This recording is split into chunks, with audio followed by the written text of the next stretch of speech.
Hi everybody, it's Georgia Rose from Zencuda. I hope you're all having a great week. So from time to time, I'm going to do a video about the energy that I feel in the world. I am a psychic intuitive and a healer, as well as hopefully inspirational for you with these videos. So when I feel the energy of the universe, whether it's in meditation or just sometimes I'll be going through my daily activity and I'll feel a sensation, or I'll tap into what the energy really feels like, the vibration in the world or the feelings that I get. This year has obviously been very intense. So it is September 14th, 2020, and the energy that I feel right now is a building up of energy.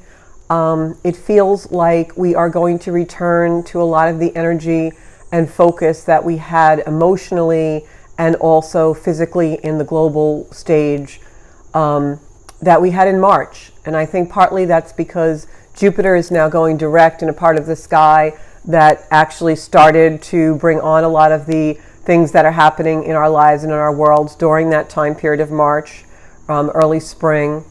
And I also think that things are becoming intensified because this is the last go-round, not just for Mars and Aries, before it goes direct on November 13th and also changes signs towards the end of the year, in January. But all of that planetary and cosmic energy is amping up certain things that the universe is bringing in our physical plane, in our three-dimensional world, in a lot of really intense ways. We've got all of those planets in Capricorn, which most astrologers have been talking about throughout the year. They're starting to move away from each other. But before all that energy culminates, what it's going to do is give us a final push, a final boost, a final introspection of where we really are in our lives and what we've gone through. If I had to sum up the energy that I feel really being intensified right now in the world, its purpose is transition, transformation, transfiguration. Its emotion is grief, anger, frustration. I think that many people in the world are feeling grief because we've had so many structures be torn down this year, not just in the physical world of statues and monuments, but in our own lives, in structures that we have relied upon in our governments, in our systems, in our finances, in so many ways, personally, religious structures. There's been so many things that have fallen. Most of them that have fallen are because they're false or they're not really effective for us in our future and where we're headed. When Saturn goes into Aquarius in 2021, that's really futuristic energy. So we're being set up for our future right now. And that's why this last quarter of the year is going to become more intense. I think people are going to be grieving more deeply. We're going to be in more transition, more transformation, and more transfiguration. So what does all this mean for us individually? Well, I think that it means that we are changing our lives to a point where they will never be the same. We'll never be the same in our personal characteristics, in our belief systems, in our belief in each other, and in nations, in structures. I think all of that is changing. I think our belief in the people that are really valuable to us and have shown their value are going to be stronger. I think our beliefs in the systems that have fallen and failed us are going to be much more skeptical as new systems are put in place. And it may be harder for us to believe in certain structures as the future goes on.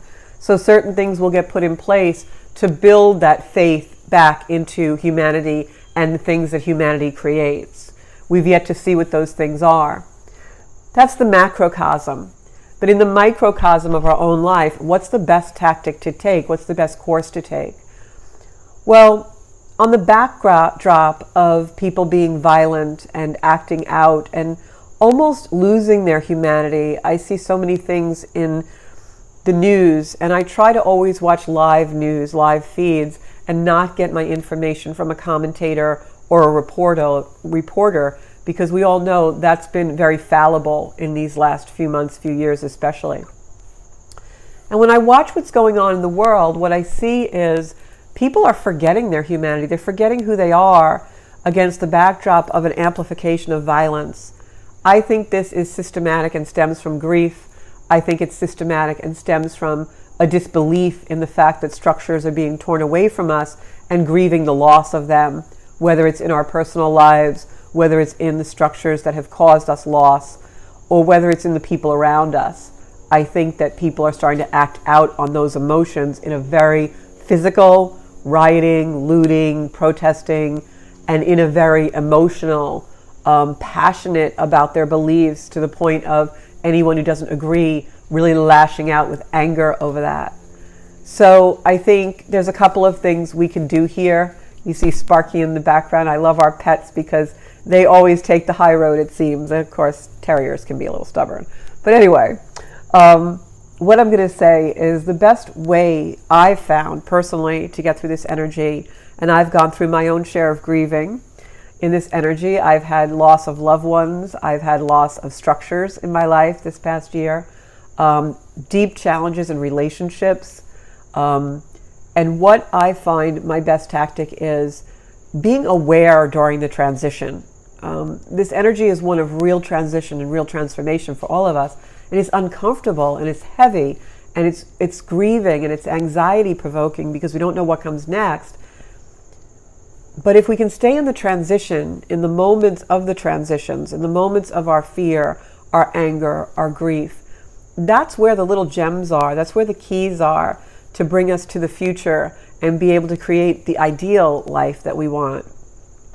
When I teach my mindfulness classes, there's one thing that I always stress to people when I try and teach mindfulness for balance is when you're in the transition periods throughout your day. What is a transition period? When you're going from one thing to another, you're going from work to home, you're going from work to spend time with your children, you're going from work to become a caregiver to someone, you're going from being a caregiver to work, you are winding down your day and going to sleep, you're preparing a meal. Those are transition times that we have throughout the day. And the way to remain balanced in those is to give yourself rituals or habits that show you that you are now transitioning to the next thing. For instance, you're driving to your next appointment or you're driving from work to home.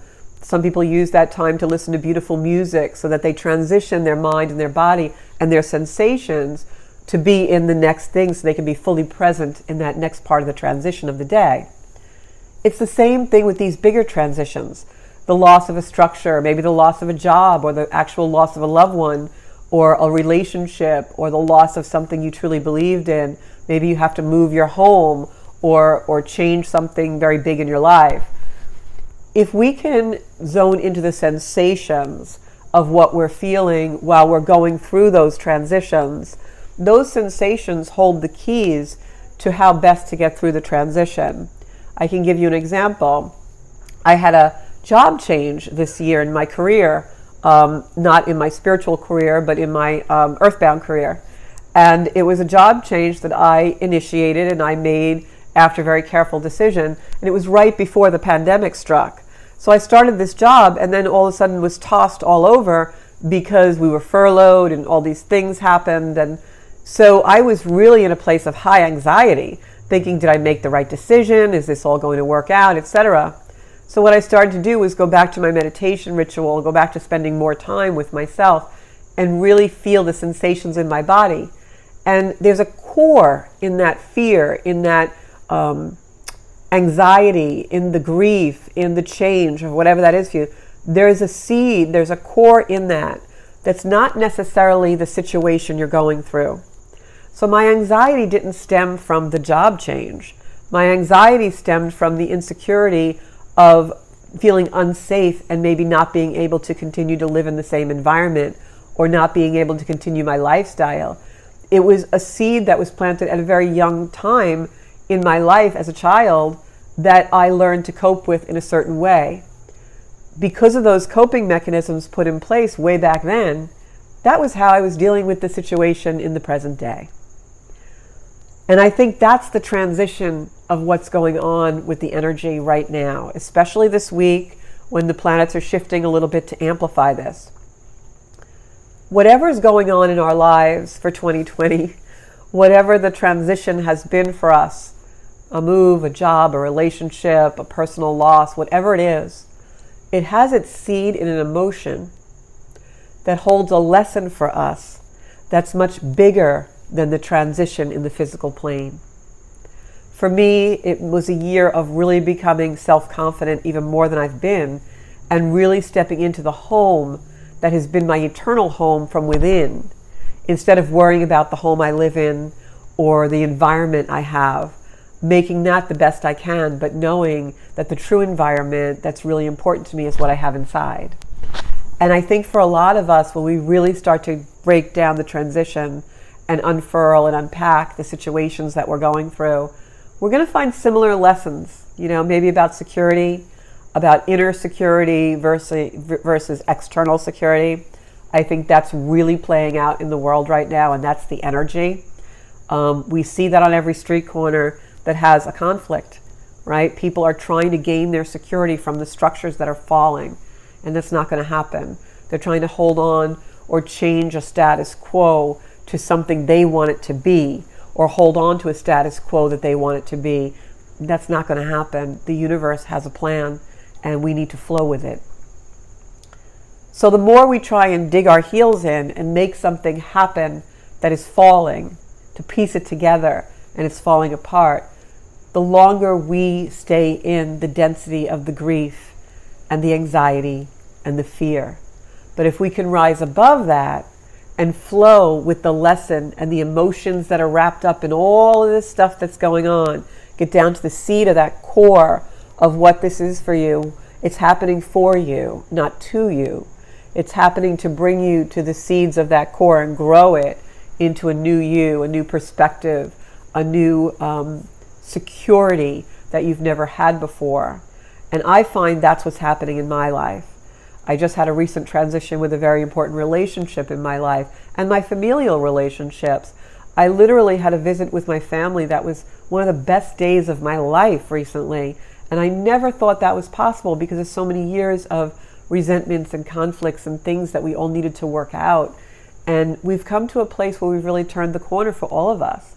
And I believe that happened because of all the challenges of 2020. It has put in perspective for us what's truly, truly important for us as individuals, as responsible members in a family unit, as responsible members in relationships, as responsible members in society. And I think that's the really great byproduct of all this turmoil and transition and revolution and things that are happening. So the energy is very dense. The energy is very intense. But if you can step out of the density just a little bit and go into the microcosm that is you, go into the microcosm that is you and where you stand in the world, where you stand in your own life, who are you to yourself? That's the energy right now. And the people who are unable to do that, who are not able to do that now, who are not able to look past the macrocosm of the politics and the religion and the conflict and the racial divide, step out of that for a minute to become who you're supposed to be in this experience that you're having of discomfort, of anxiety, of grief, of fear, of anticipation. Step out of that as a macrocosm and into it as a microcosm of you. And there you find the lesson of what this is all about. And therein lies taking the confusion and bringing it forward into the energy of a construct and constructive energy that is going to bring you somewhere in your life. Confusion is good because it means something's about to change. But we have to step into it, into the discomfort, into the grief, the fear, the anxiety, whatever the emotion is, you have to step into in order to get the transition out of it. So that's the energy this week, and maybe for a little while when I feel the energy change a little bit, I'll come back in and do another video. In closing, the only thing I really want to say about this also is that I also feel a lot of love in the world. I feel there's darkness, but I feel that it's being amplified. But I also feel that there's millions of people who do what I do as far as messages and light work and bring light into the world. And sometimes it's really difficult. I'm not always light. I have darkness too. But I've learned to go into it to find the light so I can be more light. And so because there are many people who do what I do, many of you out there, I also feel tremendous love and compassion in the world being amplified. So when you're stepping out of the macrocosm and the division and the conflict in the world, and you're stepping into your own microcosm and working through those deep emotions, some of which are negative, remember also to bring in the love, the compassion, and the beautiful non-judgment that I'm feeling in the world. I feel like there are many people opening to this light now as well. So don't negate that, because that will also help us in our personal transitions and transfiguration. And when we do that and we work with that, then when we come back into the macrocosm, we are so full of light to bring. It's bringing that lesson forward. Like I always say, first we have the breakdown, then we have the breakthrough, and then the breakout is where we bring what we've learned in that breakdown and breakthrough out into the world.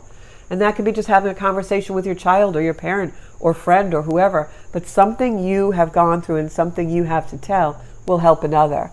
Don't forget that, and always be constructive with that, not destructive.